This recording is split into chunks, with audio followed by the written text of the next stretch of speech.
Most people have a life they wish to improve. The question really comes down to how much are you prepared to sacrifice to live the life of your dreams? Because inevitably, it's going to take immense change to transform from one lifestyle to another. And within that lifestyle change is going to be the people within it. And that is the most challenging part of all, in my opinion, because there's going to be people you do recognize just hold you down. You can dismiss them. They don't hold any value, weight to your life. And there'll be some that maybe you've got an affiliation with, you feel obligated to them, the loyalty. But it's like you have to be honest with yourself because you have to really look at your life and think where you're heading and how are people going to fit in with that lifestyle. Are they going to keep making you take a step back just so they can catch up with you and feel comfortable? Or are they going to be jealous? Are they going to derail you? I've made some very difficult decisions in my life, even recently.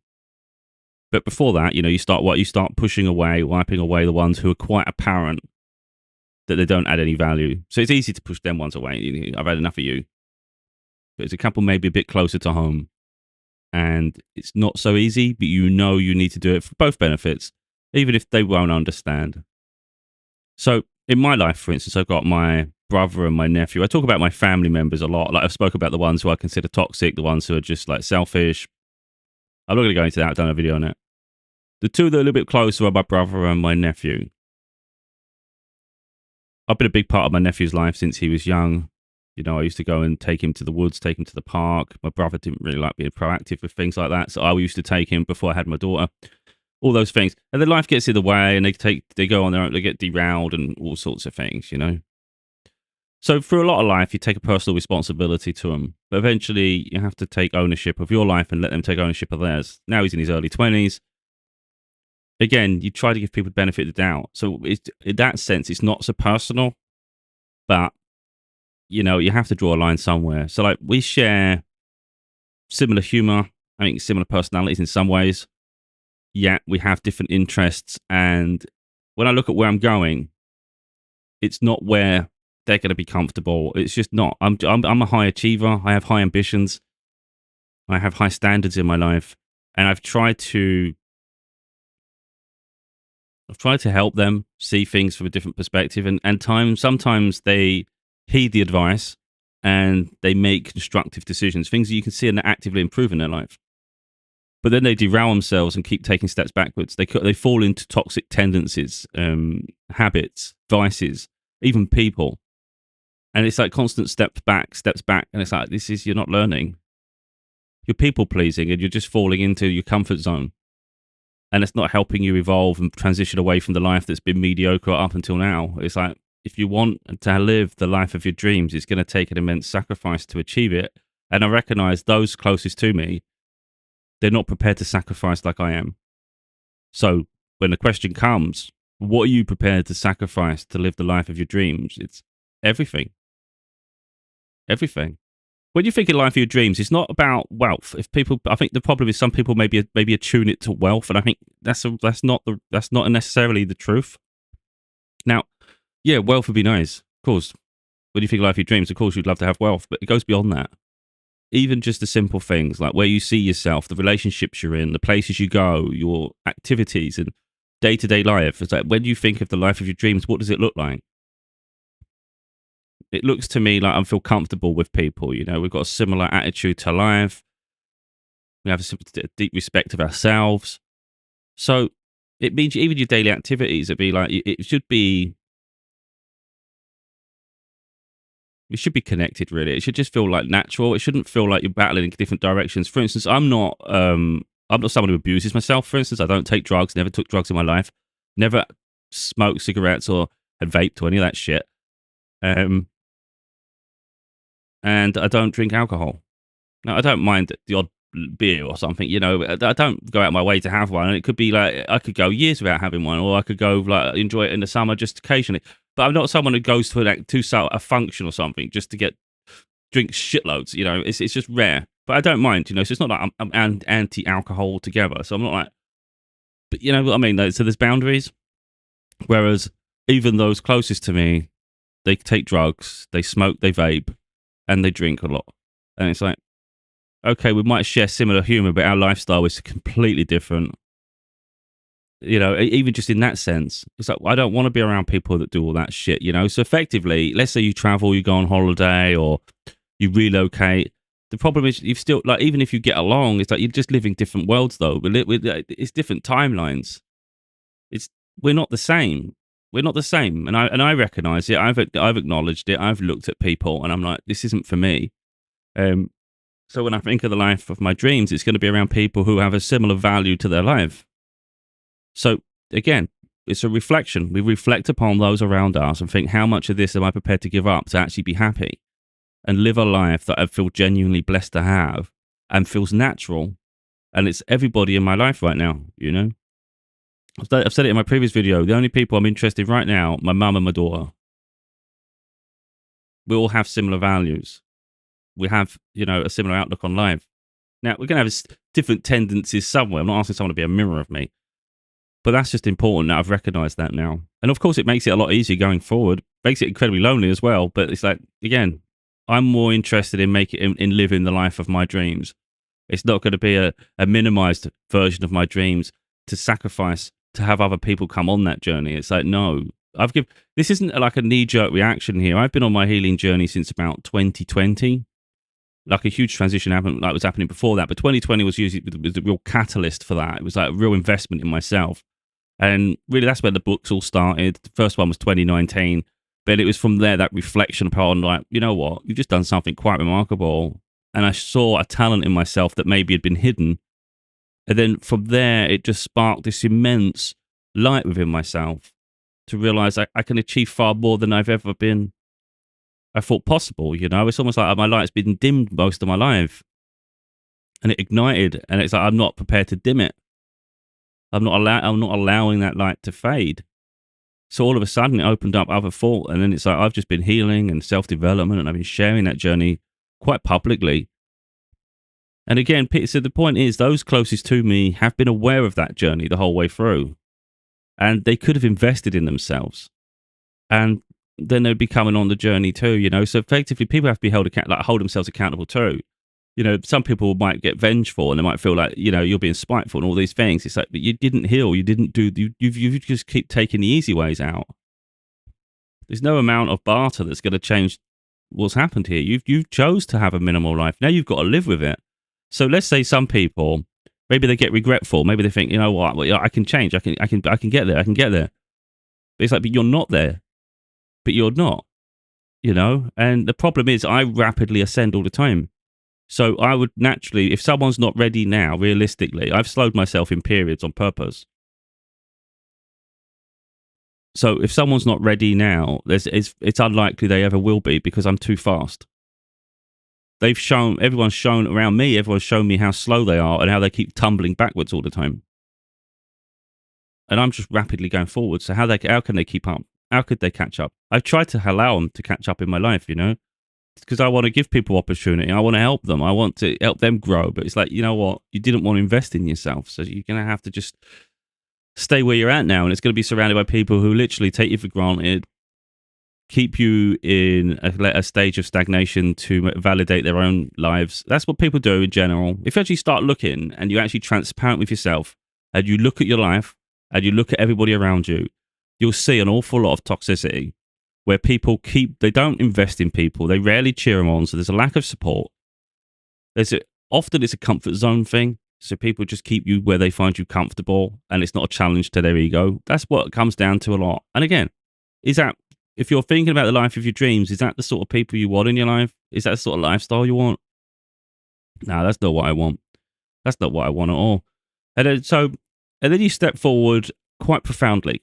Like I said at the beginning, we said not about wealth, but I think the concept of wealth is interesting because this isn't about posturing above anyone. Again, this is lifestyles.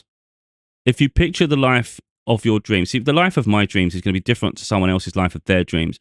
My life of my dreams isn't me throwing wild parties every weekend and expecting everyone to cheer my name and, you know, because that's what some people do. They need their ego stroked. They're insecure. There's all these things, you know. They need people to tell them they're great. So I don't need anyone to tell me anything. I'm more private, more reserved. I would love to have just a really nice house, one that makes you really proud. You feel like, oh, I can't believe I have this. That'd be a nice feeling. I'd like a garden that's secluded. I really cherish my privacy. I'd love to be able to just sit in the garden with nature, and just feel like I'm in this beautiful sanctuary. That's what I want. I want somewhere where it just feels like natural, and it's like this really a place of peace. It's almost zen like, really. That's kind of what I want. I don't want to be able to travel the world and just visit places I haven't been, and even places I have been. If I was wealthy enough, I'd like to have a holiday home in another country where I can just visit, and it's like, I'm not a complicated person. But these are experiences I want, and none of this involves me abusing myself or abusing others. It's just literally an existence, really, where I just want to feel peaceful. I want to feel happy. And it's like the other people around me, the ones I've had up to date, where would they fit in with that? And it's like they wouldn't. They would bring drama everywhere we go.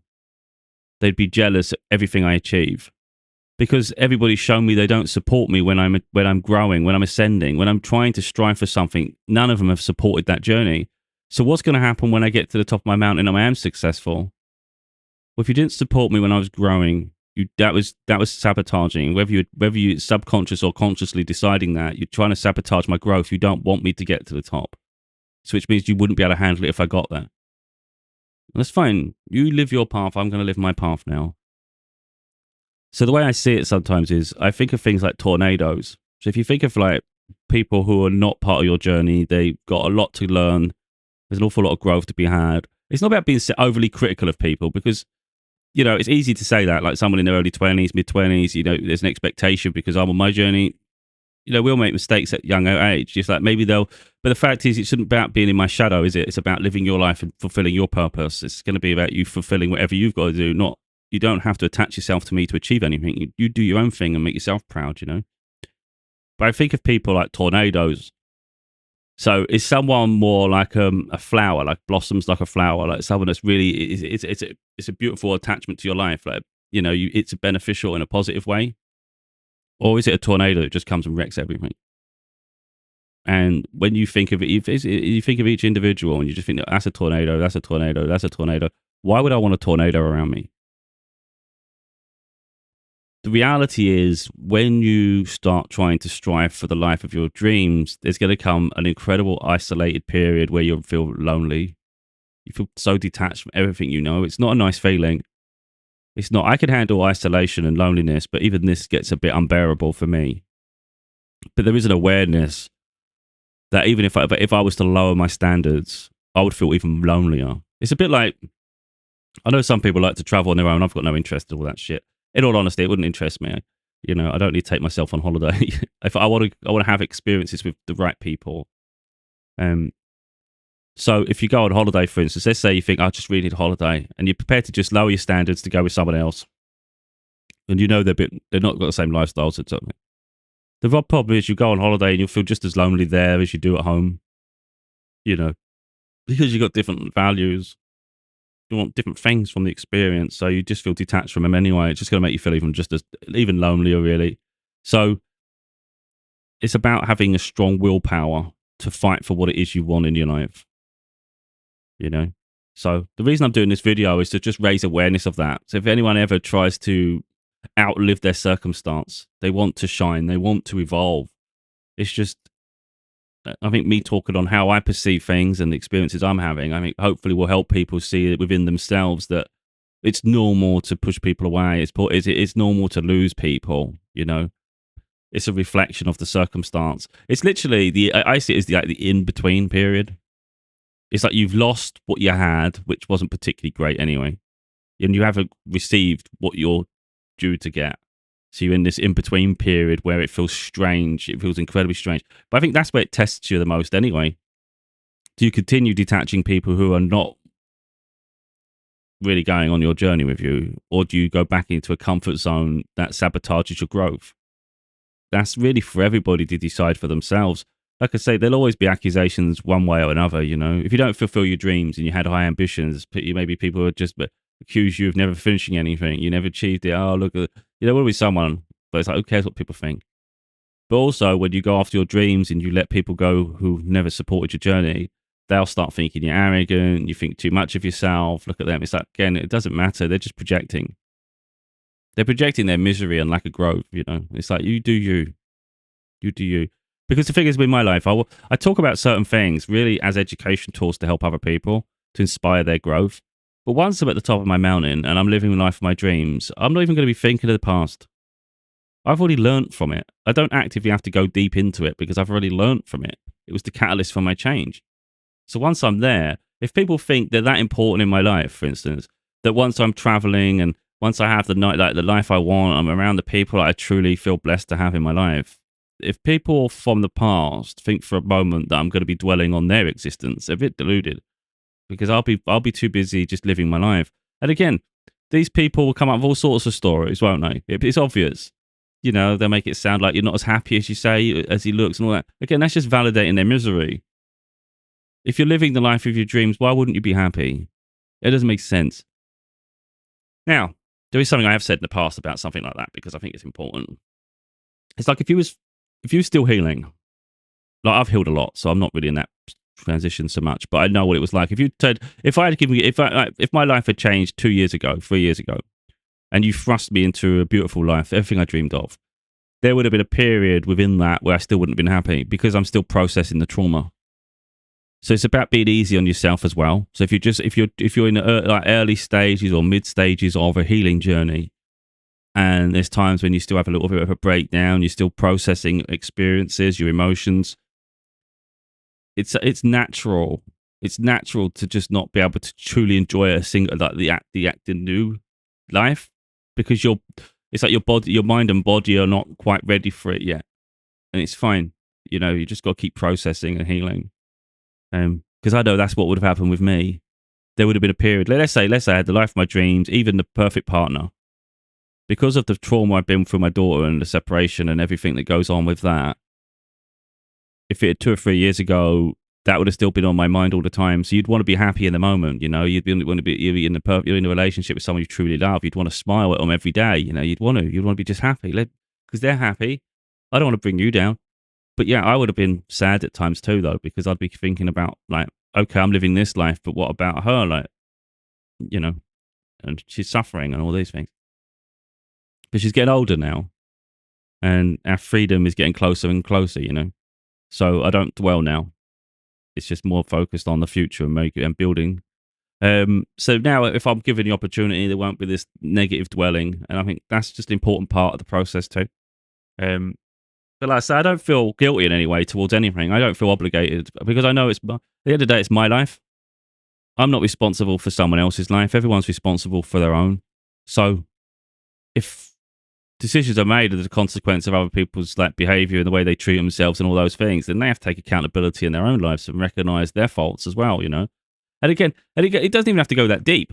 It's like, just accept that you've got your own life and I've got mine. It's like, I don't know why people have to attach so deeply. That's the other side, isn't it? Because if you start going so far as to say, because let's say someone does feel jealous, or they just feel like, I can't believe this. That's them attached to you, though, isn't it?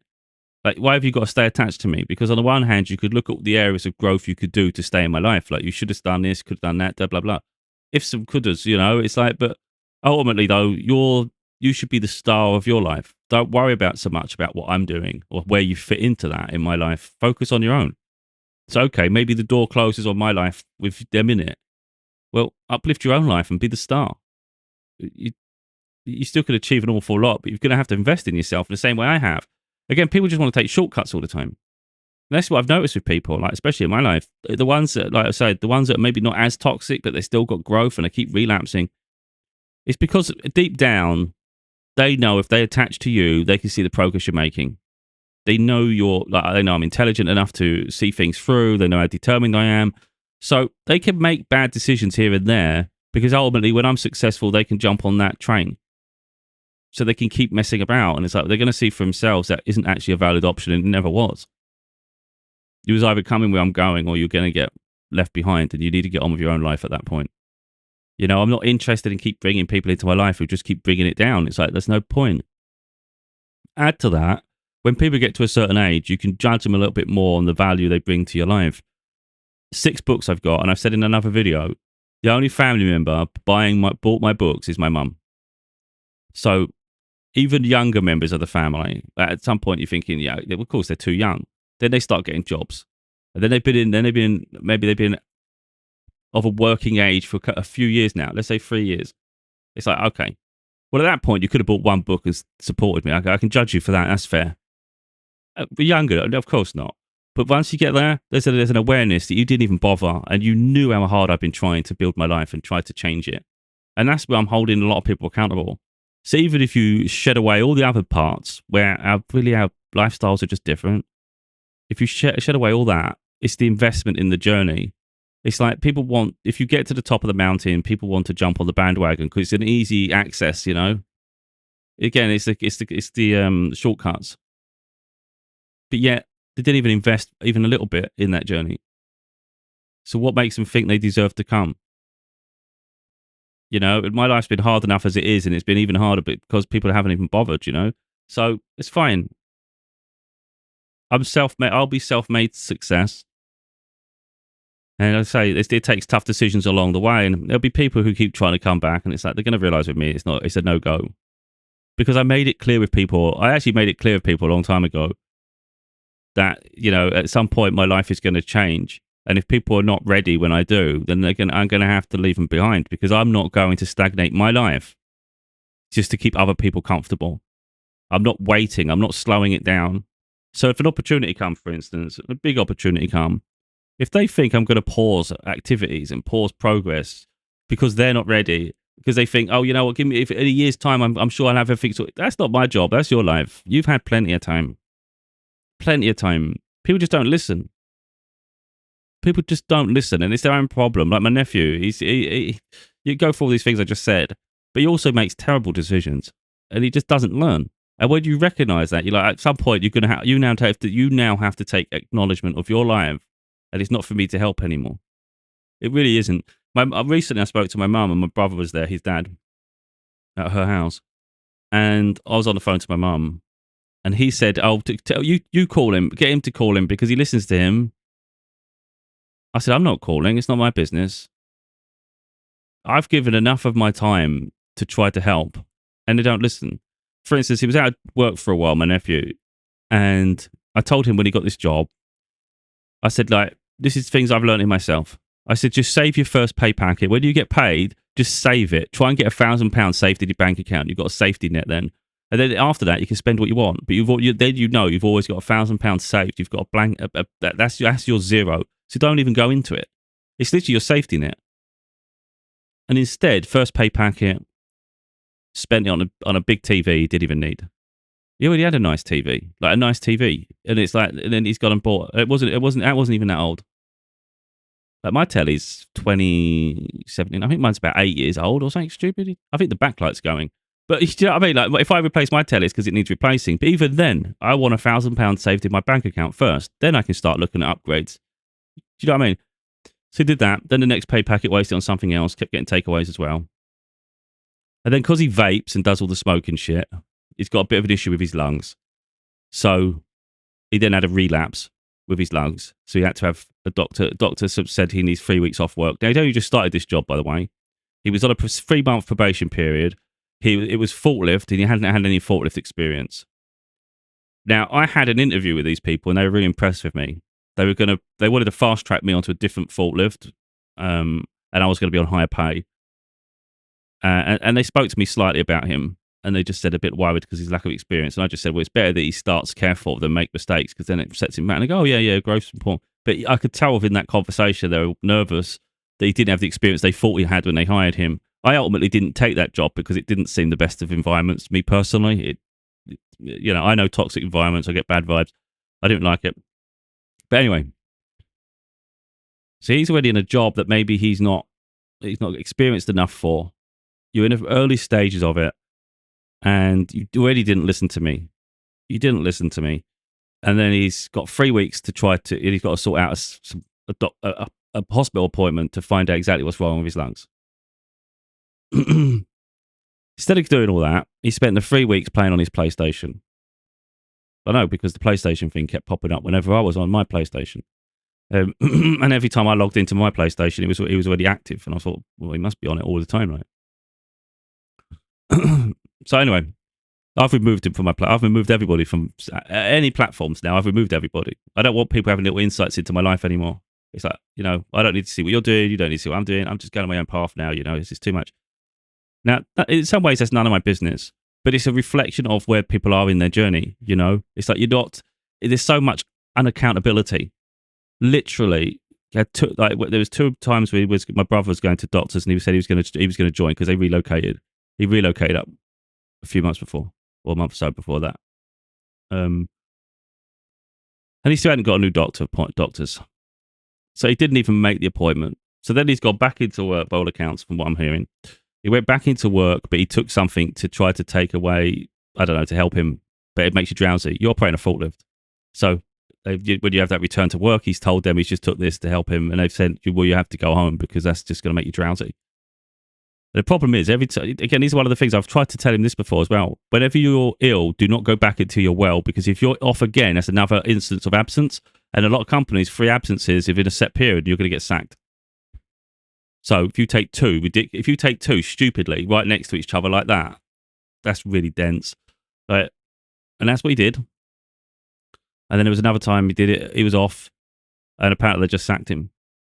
He didn't even make it through his 3-month probation period. And I think he only got maybe 2 or 3 payments. I don't know. But either way, didn't save that £1,000 I said at the beginning. Didn't take action when he should have took action with the appointments. All he had to do is make a hospital appointment, doctor appointment. He would have found out what's wrong with him, and then he would have known whether he could do this job at all or whether he's okay to go back. But then at the same time, make a reckless decision to if he hadn't been stopped, operate a forklift while you're drowsy, which puts not only yourself at risk but other people. It's a deadly weapon. It's like a deadly weapon, really, if it's in the wrong hands. And you're already inexperienced too. All these things compounding on each other. Now, if you look at me, I'm an accountable person. I take action when I'm supposed to take action. I don't divvy about. If I've got bills to sort out, I'll phone it. I don't bury my head in the sand. If I've got an appointment to make, I'm going to make that appointment. I take action all the time. So I'm not anything like that. I'm intelligent enough to see through situations. I analyze all the time. So this is like levels in life. And it's like I'm just watching people relapse and relapse and relapse. And it's like, that's not, if you look at where I'm heading and what I'm striving for, that doesn't sit well with me. I don't want to be around people who just vape and smoke all the time anyway, and it's people that are destroying their mind, destroying their body. It's like, that's not me. I don't need this shit. It's like, this is what I'll be surrounded by, I don't need that. So it's a shame because we have the similar humor and all that, but it's like, that's not enough in life. And I'm just trying to show people that, like, again, people don't have to do the same things I do. But it's like this. I just want to show people how accountable I am in my life and the decisions I make. And although it's a bit robust, for me, it's justified because I've given everybody I've given years to growth. My nephew, for instance, like I say, I've tried to give him as long as I possibly can. He's like a yo-yo, an absolute yo-yo. I relocated in 2020 to 100 miles to an unfamiliar place, and I've been here since. We're 2025. So that was in October. So now we're nearly 5 years in. So I've been here for 5 years. I've had different jobs in that time. I've done multiple books in that time. I've been working on myself. I've put myself on camera. I'm doing all sorts of stuff, And he has just been back and forward like a yo-yo. I can't remember the exact year. I think it's maybe 2021, 22, one of them. He come and stay with me for a few months, about 5 months or so. And I can't remember exactly how long. But it was around that period. And he just doesn't stay anywhere. He wasn't getting any work where he was living with his mum, and there was overcrowding. So I was like, you can come and stay with me if you want. And then there's plenty of jobs around here. So he got a job, then that didn't work. First he said it's great, then 3 days later it's not great, and it's like back and forward. And in the end, he went back to stay with his mum, and I made it clear, like, I'm not having people back and forward though, because I'm trying to get my life sorted. I'm in a direction here. I'm not going to keep bouncing back and forward like a yo-yo. And then he's been in and out of different homes. Stay there for 6 months, stay there for 3 months, there 6 months. Now he's back with my brother, where he got that job. And I think he's going to go back again. So I'm just trying to show people's character a little bit here. Like he's been removed from that job. He already didn't take action. So he was already not taking responsibility. And there's been repercussions because of that lack of responsibility. So he hasn't taken accountability. And now he's lost stability with nothing else in it. I make decisions that some people think reckless, but there's a goal to it. I'll sacrifice for my long-term ambitions, so I'll work on my books. So if I'm financially unstable for a period, that's calculated. So I'm prepared to do that to build my future. I'm investing in myself. I don't just leave situations like that just to sit around doing nothing. That's completely ridiculous. That doesn't even make sense. Unless you're healing, you're doing something, but they're not. So effectively, the plan at the moment for them is to, like my brother and him now, travel back to our hometown, spend 2 weeks, go back again, and then I think a month later they're back again. So it's like, oh, so you're not looking for work in that period. You're literally just dossing about, and it's like, that's fine. You know, each their own what they live like. But finances are going to be really tight. And again, never listened, doesn't learn. And I think, this isn't me trying to dig at people. It's just, I think if you just look at what I'm building and what I'm growing and the life I've already said that I see for myself, where do these people fit in with that? How long does it take them to learn? Because they're not learning now. I gave them the advice I would give to anybody else. I've been giving to them for durations of periods, but people have to implement it in their life. You either have to want it. That's what I say. My brother says, oh, if he calls him, he'll listen. Maybe he will, maybe he won't. But it's not my job to keep doing it. I'm not living my life. I'm not living his life for him. You've given the tools. You know what you need to do. You choose not to do it. That's an active decision. Some people do that. They literally mess about because they know deep down what they need to do. They're just waiting for someone to validate it to them, to push them along. No, push yourself along. They must know they need to go and see the doctor to deal with the situation. Instead, they wait for you to phone them to say, look, this is what I would do. And that's what I would have said. I would have said, make sure you go to the doctor, get it sorted out. Be very careful, though, because I'd make sure you do that in the first 3 weeks, because your job may sack you if you extend it beyond 3 weeks. If you know where you're at and you've got a doctor note and there's actually proof of something, they may be flexible, but you're running it on very thin ice as a new recruit, based on the fact that you've really got a lack of experience on the forklift. And I definitely wouldn't go back until you're ready, though, unless you're going to definitely stay committed to the job for a period of time.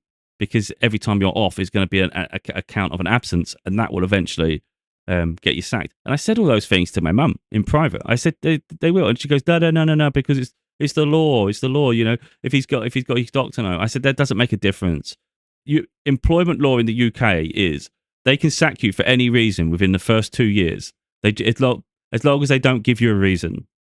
So if someone said, "Oh, your absence isn't good, that's why we're sacking you," and your absence is always perfect, then you can take them to employment tribunals and stuff, because it's unfair dismissal, even if it is in that 2 years. But if they don't tell you the reason why, you can't attack them for the reason why, because you don't know why they did it. So they can dismiss you for any reason. And my mum was saying, well, you can't do it for the doctor thing. I said, they don't have to tell. If they don't tell him the reason why, it doesn't matter, because they can just say he's inexperienced. There was issues on the forklift because he's already inexperienced. It doesn't matter about his illness. They can just dismiss him. So that's why I was trying to warn him. That's why I would have warned him, that you need to be very careful because you're on thin ice already. And now you just now you're looking. The only thing that was making you desirable to them was the fact that you was reliable, because he was turning up on time. He wasn't having any issues with absence. So you're inexperienced and now you're unreliable. It's not a good combination. But I shouldn't have to tell you this. You should freaking know it. Anyway, that's what I'm saying. Like, I'm getting stressed now thinking about it. It's like, I don't need that stress on my life. I've got my own life to freaking cope with. I'm trying to uplift myself. I put myself in situations that are challenging for my own growth and my own elevation. I'm not going to keep slowing my progress down to keep dealing with other people's issues in their lives. It's like, deal with your own issues in your life. The reality is the people in my life had long enough of my time. I'd rather help strangers, people who are going through some things and they need a bit of advice. And they haven't had role models or someone for support. I'd rather know that I'm helping them. Maybe they just need a bit of pep talk just to guide them a little bit. Not the same people that they know what they need to do. They're just bone idle. It's like, yeah, that's up to you. You want to keep taking the easy way out? Guess what? You're going to have nothing in life. You're just going to constantly have frustrations. And again, if we're going to talk about my nephew and my brother, I think it's important things to state here. I started driving as soon as I was able. I was working a part-time job. I barely got any money. It was about £60 a week, but it was weekends and evenings. And I was always there. I was always turning up. And driving lessons, I can't remember, about 15, 20 quid a week, a lesson, I think. I can't remember. But anyway, it's a big, obviously, we know it's more expensive now, but wages are high now. But anyway, it's irrelevant. For me, it was a lot of money, though, And then I was doing 2 lessons a week. And it's like pretty much most of my money was going on this driving. And it was like, for me, that was a big commitment to myself. I was like, I must drive. I must drive because it opens up my freedom, gives me opportunities. And of course, from there, once I started driving, now I've got all these different job opportunities. I'm elevating my finances. You're getting experiences. My brother just never bothered. In the end, he got a motorbike, like he's just got the provisional on his motorbike and all that shit. And that for me was selfish. And I said that to him at the time. I said, it's really selfish because at the time he had a partner and my nephew was really little. I said, if you could drive a car, he's already been in a car before. He knows how to drive. Even like, you know, in private land in someone else's cars and stuff. But he could drive. And it's like, that's very selfish that you can take yourself anywhere you want to go, but you're not taking them. You know, that's the mindset. That's a mindset. That's a choice, that is. And my nephew's had multiple chances to do driving, even passed his theory test, but then was so bone idle after he did his theory test, he just missed the practical. Now he's got to do the whole thing again, and he can't even be asked. Always excuses, oh, I'll do that next. Oh, yeah, when I get a new job, I'm going to do that. Bought a telly. So you didn't save, you didn't invest in your freedom to be able to do other things. Instead, you bought a telly that just keeps you stuck in a room when you didn't even need it. It's like these terrible decisions. Again, if we're looking at your investment in yourself and investment in your future, what are they doing? My brother's always been jealous of me.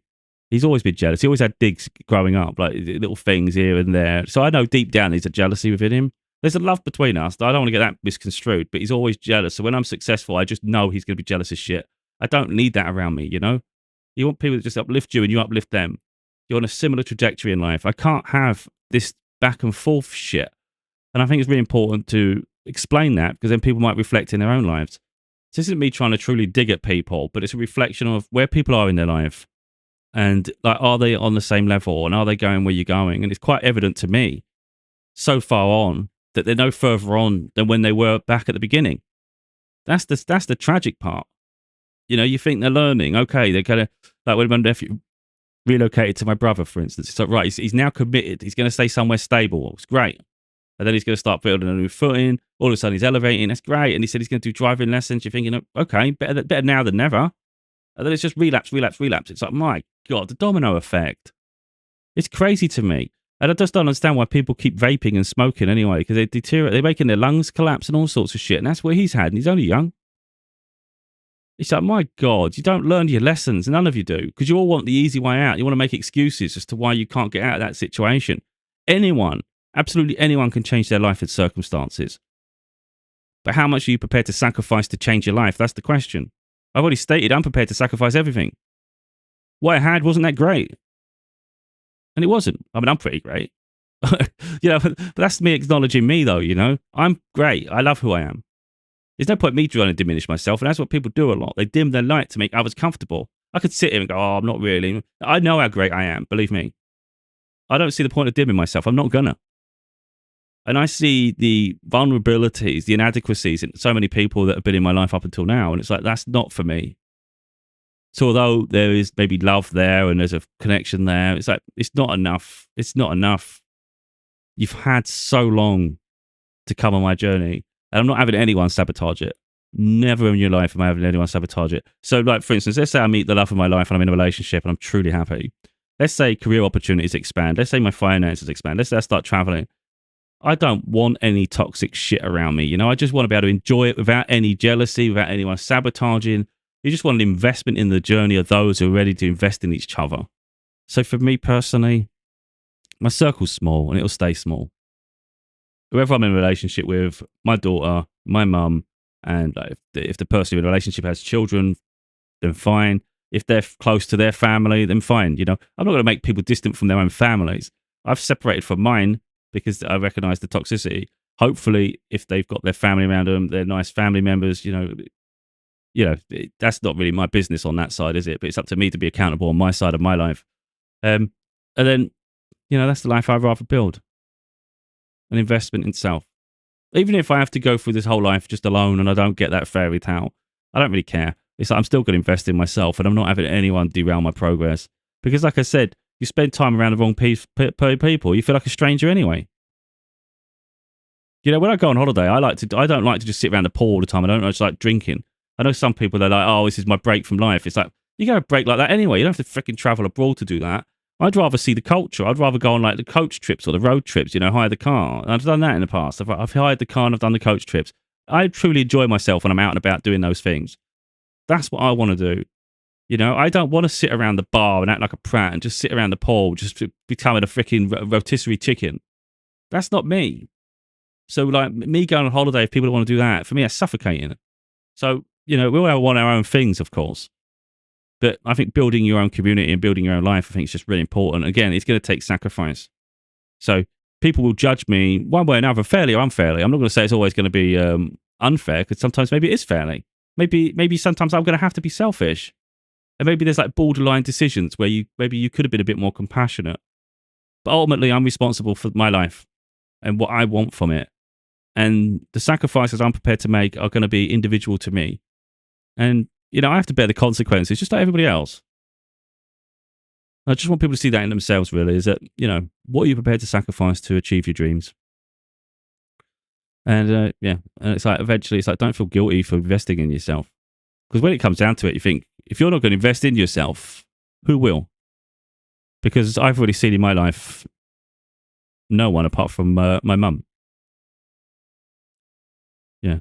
And it'd be nice in this lifetime, I think, to just make her incredibly proud. Like, I know she's proud of what I've achieved, but I'd love her to see the success from it. I'd love her to be able to see that.